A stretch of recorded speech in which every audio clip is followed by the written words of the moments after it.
పరిశుద్ధ గ్రంథము నుండి పాత నిబంధన గ్రంథము సంఖ్యాకాండము 6వ అధ్యాయము.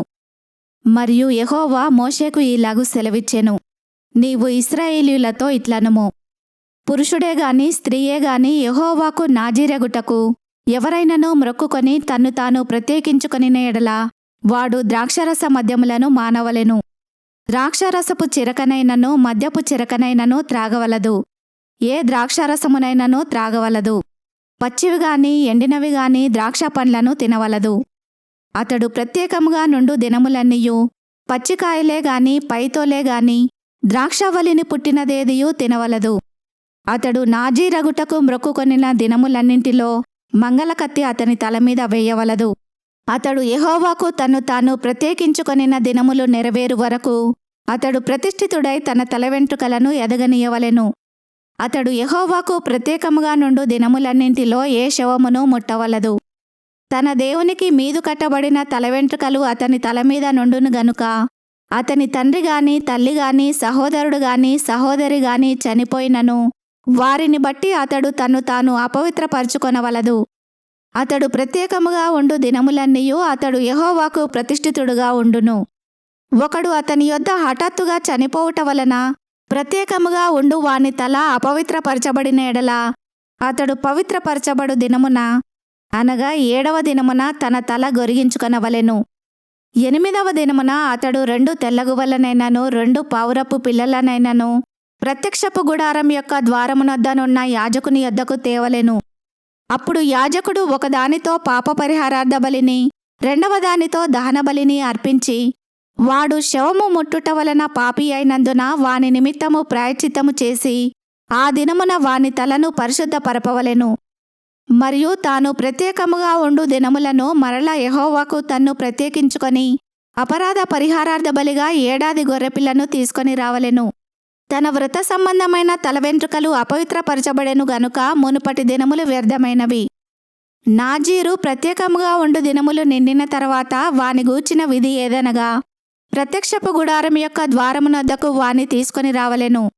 అప్పుడతడు దహన బలిగాను నిర్దోషమైన 7 ఏడాది మొగ గొర్రెపిల్లను, పాప పరిహారార్థ బలిగాను నిర్దోషమైన 7 ఏడాది ఆడుగొర్రెపిల్లను, సమాధాన బలిగాను నిర్దోషమైన 1 పొటేలును, గంపెడు పొంగని పిండి అనగా గోధుమ పిండి వంటలను, నూనె కలిపిన గోధుమ పిండితో చేసిన భక్ష్యములను, నూనె పూసిన పొంగని పూరీలను, వాటి నైవేద్యమును పానార్పణములను అర్పణముగా యెహోవా యొద్దకు తేవలెను. అప్పుడు యాజకుడు యెహోవా సన్నిధికి వాటిని తెచ్చి అతని నిమిత్తము పాప పరిహారార్థ బలిని దహనబలిని అర్పింపవలెను. యాజకుడు ఆ గంపెడు పొంగని భక్ష్యములతో ఆ పొటేలును యెహోవాకు సమాధాన బలిగా అర్పింపవలెను. వాని నైవేద్యమును వాని పానార్పణమును అర్పింపవలెను. అప్పుడా నాజీరు ప్రత్యక్షపు గుడారం యొక్క ద్వారమునొద్ద తన వ్రత సంబంధమైన తన తలవెంట్రుకలు గొరిగించుకొని ఆ వ్రత సంబంధమైన తన తలవెంట్రుకలు తీసుకొని సమాధాన బలిద్రవ్యము క్రిందనున్న అగ్నిలో వేయవలెను. మరియు యాజకుడు ఆ పొటేలు యొక్క వండిన జబ్బను, ఆ గంపలో నుండి పొంగని 1 భక్ష్యమును, పొంగని 1 పూరీని తీసుకొని నాజీరు తన వ్రత సంబంధమైన వెంట్రుకలు గొరిగించుకొనిన పిమ్మట అతని చేతుల మీద వాటిని ఉంచవలెను. తర్వాత యాజకుడు యెహోవా సన్నిధిని అల్లాడింపబడు అర్పణముగా వాటిని అల్లాడింపవలెను.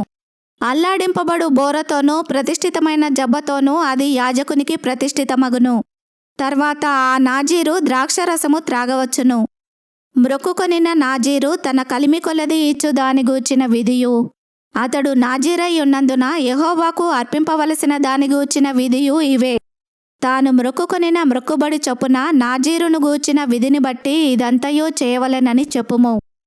యెహోవా మోషేకు ఇలాగు సెలవిచ్చెను, నీవు అహరోనుతోనూ అతని కుమారులతోనూ ఇలాగనుము, మీరు ఇశ్రాయేలీయులను ఇలాగు దీవింపవలెను.